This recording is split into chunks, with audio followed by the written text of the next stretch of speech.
Hey, fight fans, welcome back to Carlo Cruza MMA. I am now with the boss. He is Mr. Kenny Cross, and he is taking on Manny Sanchez tomorrow, XFC 51 big feature bout contest. Kenny, you made it in the weight. Tomorrow, we're only about 24 hours literally from the contest, if not a little less. How does it feel to be so close and get ready to do the damn thing? I'm dialed in, man. Weight cut always sucks, so I'm excited. I just had a long day of interviews, eating food, catching up after I obviously made weight. Just went and got some ice cream. Could relax in my bed now after this interview. Gonna catch some Z's tomorrow. Waking up, doing some more PR. Gonna go hang out with some special needs kids, and that'll probably get my spirits up. Gonna have a good fun day, and yeah, man, I'm ready to handle business. Go to work, hammer this guy into oblivion, get him retired. It's my duty to retire this guy. So this is your second time consecutively fighting here for XFC. You know, the first one, great performance, nice armbar finish over Emilio Chavez in Detroit a few months ago. You're able to get the job done. Walk me through that finish. When you had him on the ground, at what point did you start seeing the armbar? Honestly, I went to mounted triangle and I just wanted to sit on his face, kind of create some pressure there and see what he did. I wanted to, either get a nice triangle finish or land elbows from that mounted triangle, but he decided to turn into that mounted triangle. He turned the wrong way, left his arm exposed, and I could tell he was just tired. He didn't want to be there, and basically just gave me that arm bar. So I just hipped in, put my cup to the back of his neck, and took that arm home. He just gave it to me. It was easy. You know, following that performance, you got on the mic, you're pretty adamant that you want to be on that main card. Here we are. We're in Milwaukee. You're on that main card. You're against a guy, a very big name in Bellator, who has fought a lot of high-level guys, pit bulls. A couple of your teammates, Kennedy and Mads Burnell, made a big name for himself. Is this the perfect opponent to really test your skills and show the world you can hang with the best in the world? Yeah, I think this will show how dominant I am, how good I am, and I'm a young prospect coming up. I've done all the right things, and tomorrow I just got to go in there, relax, don't look for the finish, let the finish come to me, and put his lights out. Overall, what do you think of Manny Sanchez as an opponent? I think he's a good 45er, but up here at 55, he's swimming with sharks. He just got knocked out 5 weeks ago. He double booked, and a southpaw 9-0 guy just took his head off. So now he's coming up against me. Shouldn't have signed the contract. It'll be a good fight. He's got a lot of heart. He's obviously got tons of fight, tons of experience.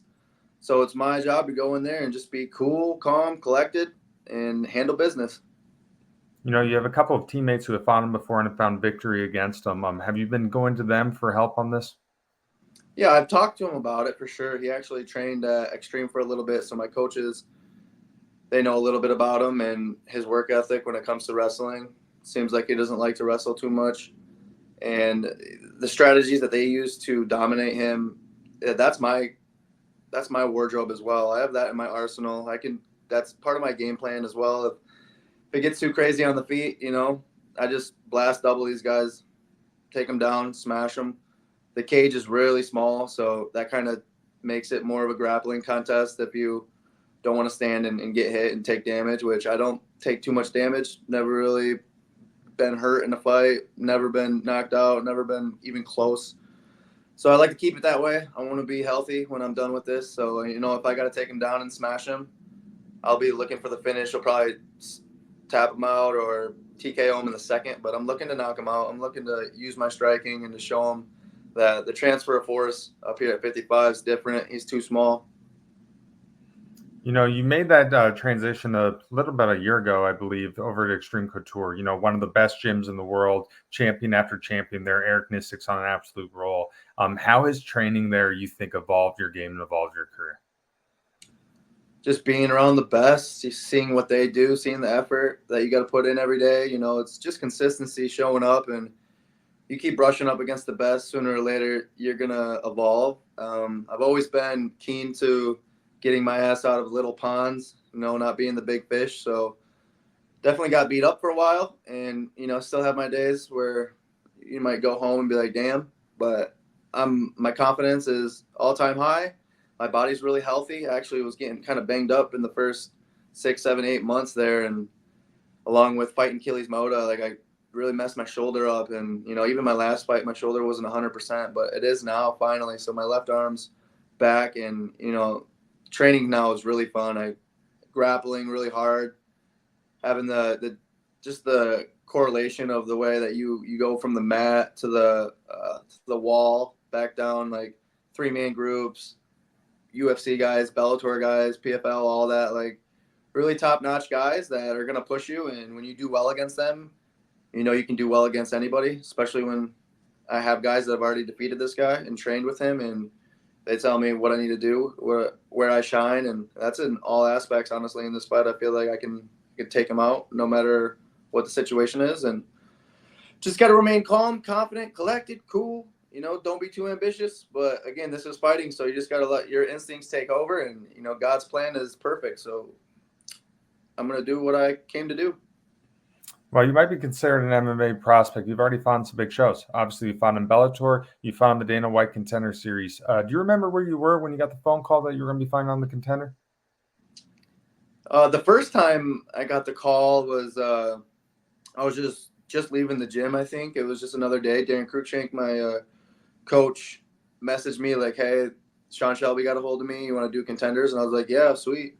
And my opponent got COVID, so I made weight. We ran through a number of different guys to fill, backup guys, and ended up with some dude, I forget his name, but he didn't make weight, which was fine. But then his eye was hurt, so the doctor canceled the fight. I was going to be the main event, and I had to sit in my hotel and watch all the stretch limos go off to the venue, and I had to stay there and hope that someone passed out on the walkout and fill in for them. Just wanted to go home so bad. I was so upset, and eventually I did. I went home and took that $5,000 paycheck, was partying for like 3 days, and I got a call from my manager this time, and I think I was just on a yacht partying, and he's like, "Hey man, they want you to fight at the end of the week," type deal. I was like, at that point I was 190 pounds, cutting down to 155 was tough. So I did it twice in like 2.5 weeks.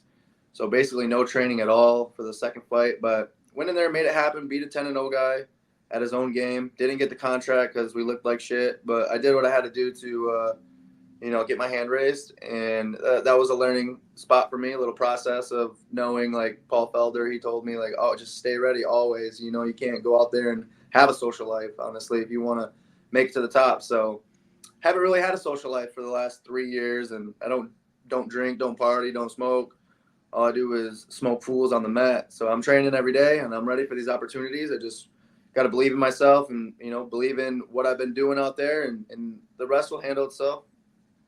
In addition to the Contender, I believe you were also almost a participant on The Ultimate Fighter, the season of Chandler versus McGregor. What happened there? Why weren't you on the show? Real close. I was in Vegas for 2 weeks. Like I said, God's plan is perfect. He put me in Vegas, and when it all fell through, supposedly Connor brought an extra guy, whatever.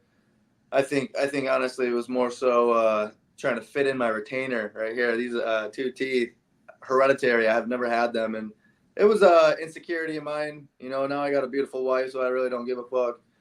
But I didn't have my retainer in for like the 2 weeks that I was there. So when I did put it in, I felt like I was talking kind of weird. I had a cool ass blonde beard. Everything was really coming together. I nailed my interviews. I felt good. I sang karaoke for the crew. Like they were laughing.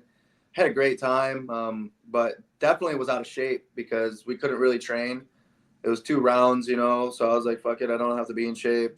Just got to stay low with the weight, And the last day, everybody's leaving. I'm waiting for him to come and take my phone. I'm feeling like I just crushed everything. I'm ready to go. And he comes in. He's like, "Hey, man, this happened, and so forth. We have to sign, make some people alternates, and that happens to be you." And I'm like, fuck, like I got to go home.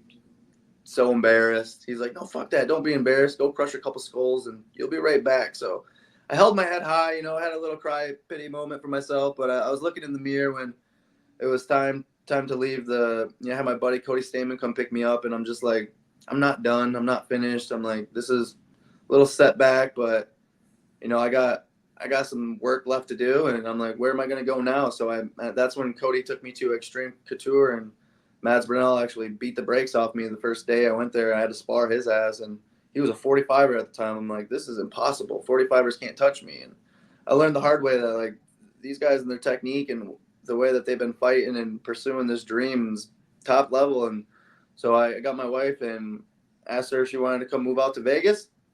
A sponsor helped me move out to Vegas. And now we've been here for a year and a half. And I told people, just give me a year. And now I'm going to let it shine. I'm going to leave it all out there, and I'm going to, put it on this guy. With the experiences on the Ultimate Fighter, the experiences on the Contender Series, does that add more fuel to the fire to really, stay motivated, chase his dream, and get to achieve your goal? Yeah, I was 25 and I almost made it. I won on the Contender Series. I beat an undefeated guy that had already won on the Contender Series. And with my making weight twice, I kind of thought that they'd give me that, he's a businessman who's here for the company and whatnot. But it didn't go my way. I didn't have the best interview because I was so tired. My eyes were closed the entire time, and I'm just talking about cashing 3 checks, whatever.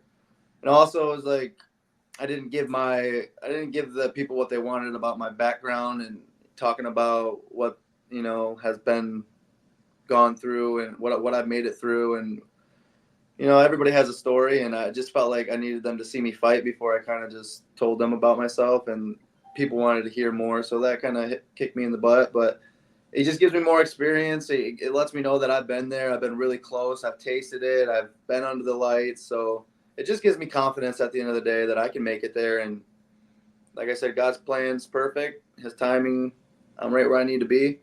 And I've learned a lot of lessons, on the road or, on the site, the job site. Like that's kind of how I've done my whole life, is learning while I'm working, while I'm going through it. And yeah. I really like what XFC is doing here. I guess they're considered a regional promotion, but I feel like they're in their own category. You have tons of former Bellator guys, UFC guys, and then obviously you have the young studs, young prospects like you and some others. When I look at this contest, I really see what XFC is. You have the prospect who's trying to get there, trying to get to the UFC, he's trying to stay at the big shows. You have Emmanuel Sanchez, guy who's headlined Bellator events, fought some of the best in the world. Do you really think, like when you see at the promotion, do you really think like this really fits the message of XFC and this is a perfect fight, for them? Yeah, there's a lot of guys that are talented from all around the world. So it's crazy how they put this card together. It's a really high talented card of, all these guys could fight in the UFC, and it just looks good for the XFC. And the crazy thing is we're fighting in a cage that's like this fucking big. So you got all this talent just bunched in there like it's bare knuckle boxing. Back in the day, we got nowhere to go but straight forward. You take one step back and you're pressed against the wall. So they're kind of making this out to be like it's a different, like you said, it's its own thing right now. You got no place to go but forward. So it really makes the fight, the style, changes it up, puts it in its own category. And yeah, there's a lot of talented dudes. So it just makes for big fights and exciting fights. Stylistically, what do you think of this matchup? I think it's really good for me. It favors me in every way. I just got to go out there and prove myself. If he can somehow survive through the first round, second round, third round, I just got to keep putting it on him, keep, believing myself, controlling my wind, my energy, push the pace. It's got to be my pace. He shouldn't be able to hit me too. He's weak. If he does touch me, it's fine. Like I'm going to eat it and I'm going to hit him with something that he's never felt before. If he goes to the ground, I'm going to control him. Put him up against the cage. I'm going to control him. I'm going to look for wrist control, and I'm going to take his neck. I'm going to slam him. I'm going to repeatedly slam him into the cage, into the canvas. He's going to get hit with a lot of shots, and I'm excited for a good fight, a big war, and let's see what he can bring. With the big win over Manny, do you feel like that opens the door to the UFC? Possibly. The UFC, I feel like, doesn't really know him too much. More of the Bellator. So we'll see. I'm not too focused on it. I think opportunities will open up as long as I win and win in a cool way. I think the cooler I destroy him, knock him out, more opportunities will open. But again, I'm just on God's time, baby. I'm just doing what I got to do and doing it the best. All right, Kenny, last question, my friend. In a perfect world, what is the outcome when you take on Manny Sanchez tomorrow night in Milwaukee, Wisconsin for XFC 51? The perfect way for this fight to end is straight left to this dude's face, and he falls on his butt. His eyes roll back, and I can just walk off, and I don't have to hit him anymore, so he can have a good rest of his life without too much brain damage. And I think that'd be the perfect scenario. Awesome, Kenny. Well, I'm so excited for the fight. I have a feeling if you win this one, I think we're going to have a great victory speech, and I'm very excited to see if that happens for you, my friend. I appreciate you, Carlo. It was nice doing this interview with you. Have a good night. Absolutely. Well, that's it for us today. I'm Carlo Prusa. That's Mr. Kenny Cross. You can watch him tomorrow night, XFC 51, taking on Manny Sanchez. Good night, fight fans.